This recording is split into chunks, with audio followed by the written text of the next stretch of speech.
the best person doesn't get the job. So you have to incentivize people to do something that they otherwise would not do. You know, some of the pushback had been, well, Emmanuel, that's not fair. Shouldn't the best person get the job? Why would you hire a black person just because you get additional picks? But you got to look at it. Cliff Kingsbury had a losing record at Texas Tech. How do you have a losing record as a college head coach and become an NFL head coach? Now, maybe he can prove to have earned that job, but he definitely didn't deserve it. And so we have to acknowledge first that people who are not deserving of head coaching jobs do in fact get head coaching jobs. So let's throw that out the window. Now, if we want to try to progress as a sport and increase diversity, then you have to incentivize people to do something that they otherwise wouldn't do.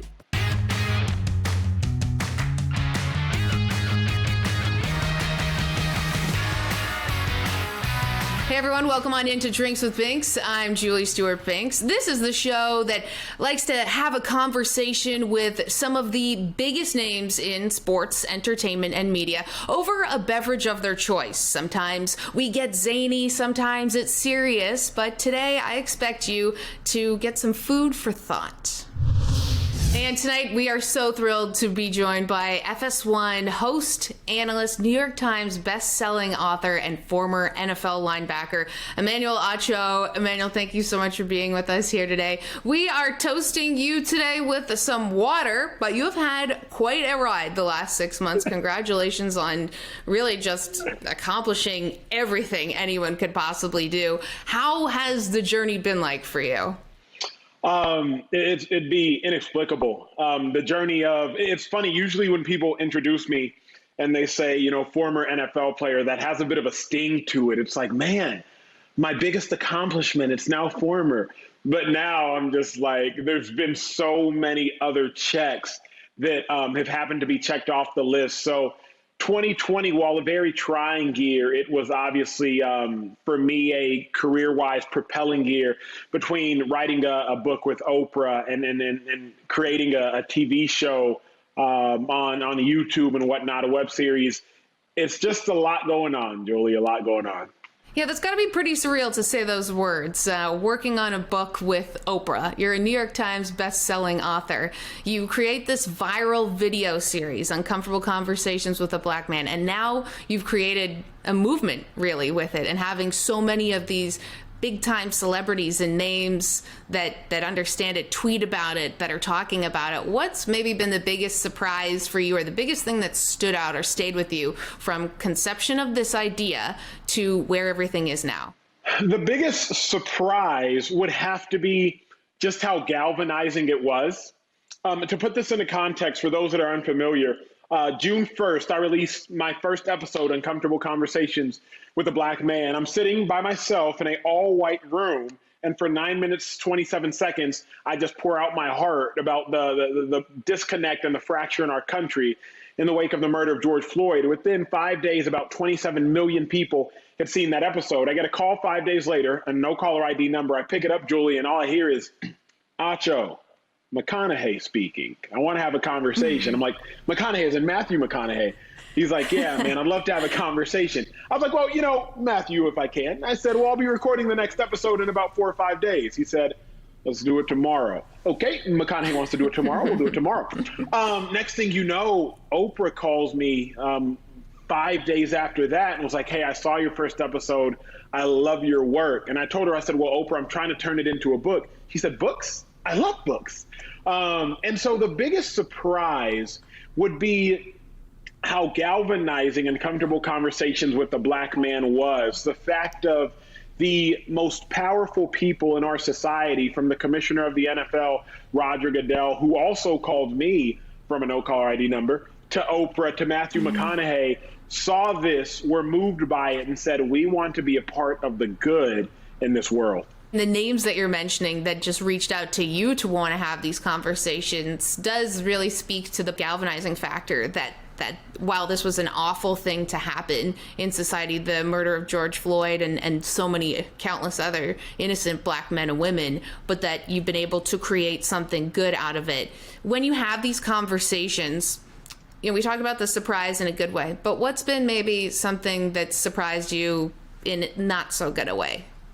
Nothing has surprised me negatively, but things have made me more disheartened. I think when I realized just how far we still must go, when I see events that occurred on January 6th, I'm just disheartened because I'm like, man, it's so unfortunate that some people still don't see it. See, some people don't acknowledge that there is a racial disconnect, a racial divide. Some people don't acknowledge that there is still oppression or discrimination against sexes, against races, against religions. And so I'm not shocked by it, but I'm just saddened or disheartened when I see like, man, we still have a lot of work to do. Yeah, and to that point, I'd wanted to ask you, we are recording this the day before Joe Biden's inauguration, and you mentioned January 6th and the events that happened at the Capitol with people storming there, the terrorism that occurred. But there are many people that are almost trying to equate as a false equivalency that to protesting of Black Lives Matters. When you have an uncomfortable conversation with someone about this, what would you say on this topic?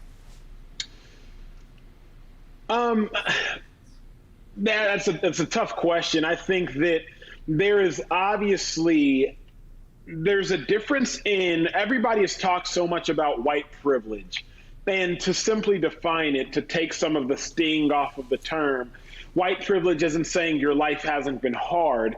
It's saying your skin color hasn't been a contributing factor to the difficulty of your life. As a white person, your life has most definitely been hard, just like as any other human being, because life is hard. However, your whiteness hasn't contributed to that difficulty, whereas for the most part, Black people, their Blackness has made their life harder. So what would I say about what occurred on January 6th? I would say that although we talk about white privilege, we must also talk about white perception. And I think January 6th really brought to the forefront of all of our eyes that there is a difference in how white people are perceived versus how Black people are perceived in this country. Historically, in this country, Black people have been viewed as a threat. We have been called a threat even when innocent, and white people, even when threatening, have been called innocent. And I think we have seen that now for hundreds of years continue to permeate our membranes, if you will, continue to be passed down from generation to generation, so that even now you can see a group of Black people, though some may be protesting, the entire group at large will be viewed as threatening or dangerous. A group of white people, though some may be innocent, a dominant group of large appears to be dangerous. And so I think really when I look at those two instances, I'm reminded of white perception as opposed to just white privilege. Right, and that is, in a way, a byproduct of systemic racism, of how we have this lens of which we view two very, very different movements in this society, one for good and one for evil, to put an actual weighting on it, in my opinion. And so that is something that we still do have to work, very hard on. And I know, even as a white person, trying to explain white privilege to some of my friends and to people that have been on this show before too, that are like, but my life was difficult, or I had this, and it's like, yeah, but imagine your life being difficult and now having to deal with race and the color of your skin working against you in that manner. So it is interesting that we have to have these conversations that we feel that seem so simple to some people, but to others it is so difficult for them to see. But you having these conversations and bringing it to the forefront has done so much for so many people that perhaps maybe never would have even looked at it in this way. But we have many more things we want to look at and talk about with Emmanuel Acho, New York Times best-selling author, Fox Sports 1 host, and analyst, when we return on Drinks with Binks. I'm Michael Smith, and I'm proud to say that I had drinks with Binks. 6 of them motherfuckers to be exact.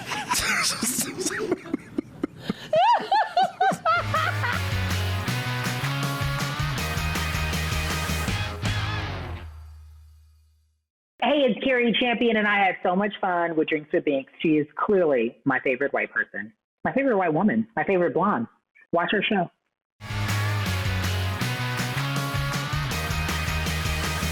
Welcome back to Drinks with Binks. I'm Julie Stewart-Binks. We have New York Times bestselling author, Fox Sports 1 analyst, host, and former linebacker in the NFL, Emmanuel Acho, with us here today. We are hydrating. We are getting ready for, big NFL playoff season that is only 4 teams left, which is very exciting. Also very sad at the same time, too.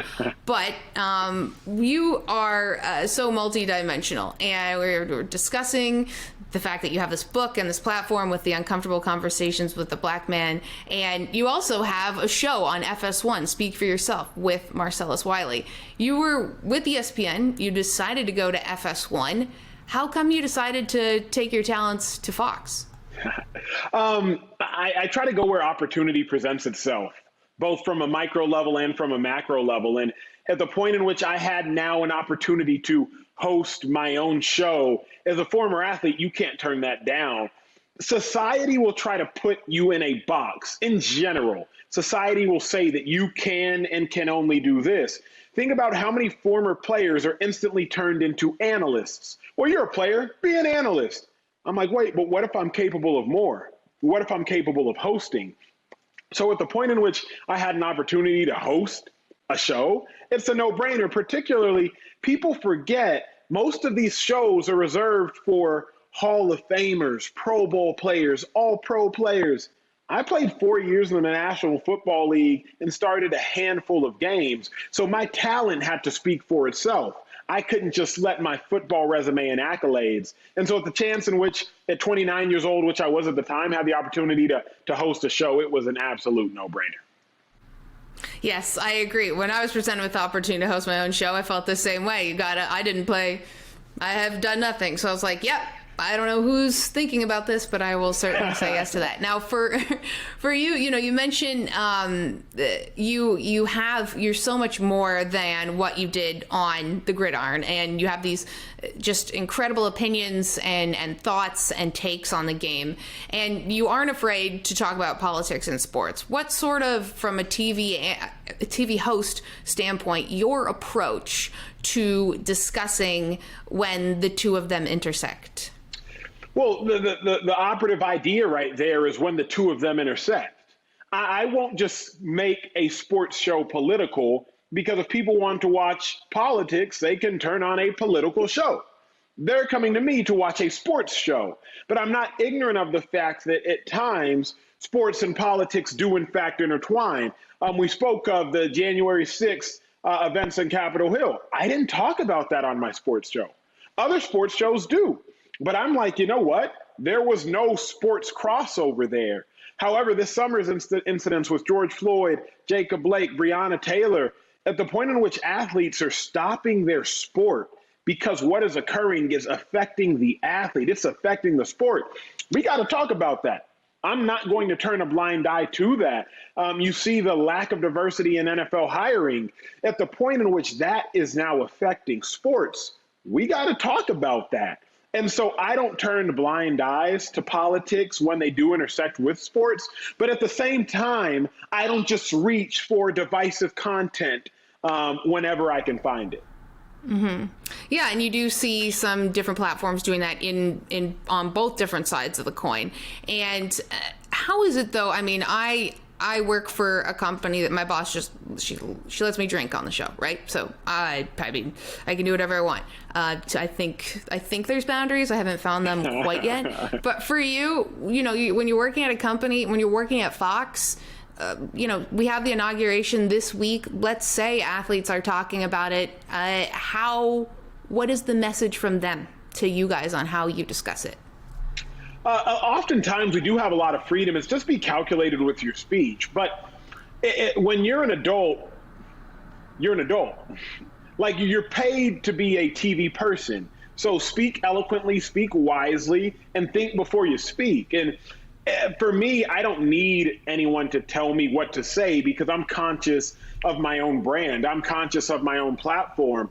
I've built now a brand based upon properly, succinctly, thoroughly, and educatedly talking about racism and politics and tough topics like these. So the leash at Fox is really fairly long. It's just be wise, use discernment, because you're representing yourself, but you're also representing a company. Right. That is salient advice for anyone who is out there working in television. And when we look at the NFL right now, at this point in the week, there's still 2 coaching vacancies, head coaching vacancies. And the biggest topic has been the number of Black coaches that are available and that are capable and that have all the credibility and experience to be head coaches in the NFL. And there's 2 vacancies at this moment left as we are shooting this on a Tuesday with the Eagles and with the Texans. We're trying to figure out how we can get people that are these general managers that are white guys and owners, for the most part, that usually hire people that look like them, that sound like them, that are part of their old boys club, which are usually white guys. How we sort of break this cycle and have more diversity and have more of these Black head coaches in these positions. How do you approach this? Because I know you're probably asked a lot of the time to help figure out the answer, which you shouldn't have to, but how do we stop the cycle of sort of the same old white boys club continuing? Well, one, we have to understand why it does continue. You can't fix a problem that you don't know exists. So the first thing you have to do is acknowledge the problem exists and why it exists. Contrary to common belief, more often than not, the NFL is not based off of meritocracy. It's not the person who works the hardest gets the job. It's based on nepotism. You hire your family, and cronyism. You hire your friends. And that's oftentimes what we see between NFL owners, general managers, head coaches, offensive coordinators, defensive coordinators, etc. So now that we acknowledge it's not necessarily based off meritocracy, but rather nepotism and cronyism, how can we fix that? I personally was a fan of the Rooney Rule, but not only the Rooney Rule, the incentivization, which we heard of last year. If you hire a Black head coach, Black general manager, you will receive multiple compensatory draft picks. I was a fan of that because the best person doesn't get the job. So you have to incentivize people to do something that they otherwise would not do. You know, some of the pushback had been, well, Emmanuel, that's not fair. Shouldn't the best person get the job? Why would you hire a Black person just because you get additional picks? But you got to look at it. Cliff Kingsbury had a losing record at Texas Tech. How do you have a losing record as a college head coach and become an NFL head coach? Now, maybe he can prove to have earned that job, but he definitely didn't deserve it. And so we have to acknowledge first that people who are not deserving of head coaching jobs do in fact get head coaching jobs. So let's throw that out the window. Now, if we want to try to progress as a sport and increase diversity, then you have to incentivize people to do something that they otherwise wouldn't do. Right. That is an incredible point there. And there are a number of people sort of fall up in the industry in a way based on, as you mentioned, nepotism and cronyism and having these different factors in place, of which we do need to find a way to fix and to stop the cycle. We've got a whole lot more that we want to get to with Emmanuel Acho. We're hitting all the big topics here, all the hard-hitting topics on Drinks with Binks, and we're drinking water too. So our minds are here. Don't go anywhere, folks, because we'll be back after this break. What's good, everybody? This is Jerome Baker, Miami Dolphins linebacker. I spent my bye week with Drink with Binks. It was water, but you never know. You never know what was in it, but let's just say it was water.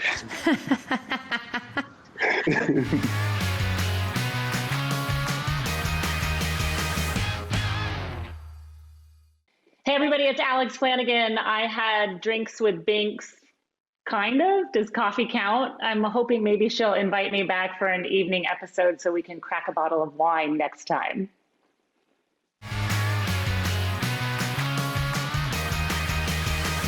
Welcome back to Drinks with Binks. I'm JSB. We've got Emmanuel Acho here, host on FS1. We're getting ready for championship weekend, AFC championship. We got Bills. Let's go Bills Mafia. It's kind of Canada's, Toronto's team versus the Chiefs. We're not sure about Patrick Mahomes' status at this point. Can the Bills beat a Chiefs team with a healthy Patrick Mahomes? Oh, they absolutely can. Now, will they? That's different. But when you think about the Bills, they can win flashy. Their last 3 games, they put up 50 points, 30 points, and 40 points. They were in every category. Then you look at their game against the Ravens, their last 3 regular season games, that is. Then you look at their last game against the Ravens. They won ugly. They won with defense. The kicker here is very simple. You're not going to beat Patrick Mahomes in a shootout. And last game against the Ravens, the Bills did not even attempt to run the ball until the 3-minute mark in the second quarter. For the first time in playoff history in the last 60 years, they didn't attempt to run in the first quarter. You not beating Patrick Mahomes like that. So can the Bills win? Most definitely. But they're going to have to go back and find a new blueprint because you're not beating Patrick Mahomes in a shootout. Yes, that is going to be very difficult. Another great game we have, matchup, NFC Championship, going to be on your network on Fox. We've got Brady, we've got Rodgers. Is this Aaron Rodgers' game to lose? I would say yes for a couple reasons. The first, playing at Lambeau is hard. I played at Lambeau in 2014 for the Eagles. It's one thing to lose a game. That's tough. It's another thing to be losing in the freezing cold weather. See, that is devastating. So playing at Lambeau is hard. Tom Brady already said he doesn't like the cold. He doesn't want to go up north. And two, I think Aaron Rodgers has that chip on his shoulder. He knows just how bad he played in that first matchup, losing 38-10, throwing an interception for a touchdown. He's only done that 3 times in his career. So I do think it's Aaron Rodgers' game to lose. I think Aaron Rodgers has played better throughout the duration of this season than Tom Brady. He has home field advantage. He's seen them before. I would assume that they can step up to the plate. It will be very exciting, these two quarterbacks facing each other in the playoffs for the first time. We are just getting some incredible matchups. And actually, stay tuned, guys. After this quick break, we're going to find out who Emmanuel Acho thinks will be in the big dance. Don't go anywhere. This is Drinks with Binks. What's up, everybody? My name's Jackie Redmond, and I had non-alcoholic Drinks with Binks. It was still fun. Boo.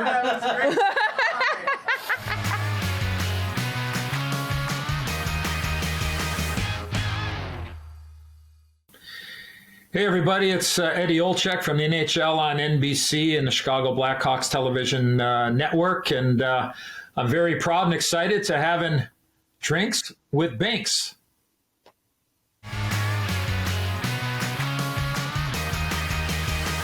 Hey guys, we've had a very informational and interesting time. Great sound bites, by the way, from Emmanuel Acho here, TV guy, of course, drinking and binking on Drinks with Binks. But before you go, got to find out, who do you think is going to make it to the Super Bowl and win it all? Who do I think? I'm going to go with the Chiefs versus the Packers. Give America what they want. Probably the two most talented quarterbacks the game would have ever seen in Aaron Rodgers and Patrick Mahomes, strictly as far as physical ability, not championships. And I picked the Chiefs to win it all from day one, so I'm going with the Chiefs again. Yeah, the young guy and the old guy, the original matchup. It would be very exciting. We can't really lose with any of these except for Tom Brady and the Bucs, but because that would be blah, blah, blah. But where can we find you next? Where can people see all of your great social media content? Yeah, all my content is at Emmanuel, Emmanuel Acho. So at my first name, my last name, for all great things on Twitter, Instagram, YouTube, Facebook. And Emmanuel Acho is an amazing follow on all different social media platforms as well. Make sure to check out uncomfortableconvos.com, where you can find more on his book, Uncomfortable Conversations with the Black Man, which has been on the New York Times bestsellers list in the top 10 since it came out on the market, which is pretty incredible, if I do say so myself. What else is incredible? Fubo Social. You guys can find more episodes of Drinks with Binks and all of our other incredible shows on Twitter, YouTube, and Instagram, and subscribe to our YouTube account. Bottoms up, bitches. We'll see you next time.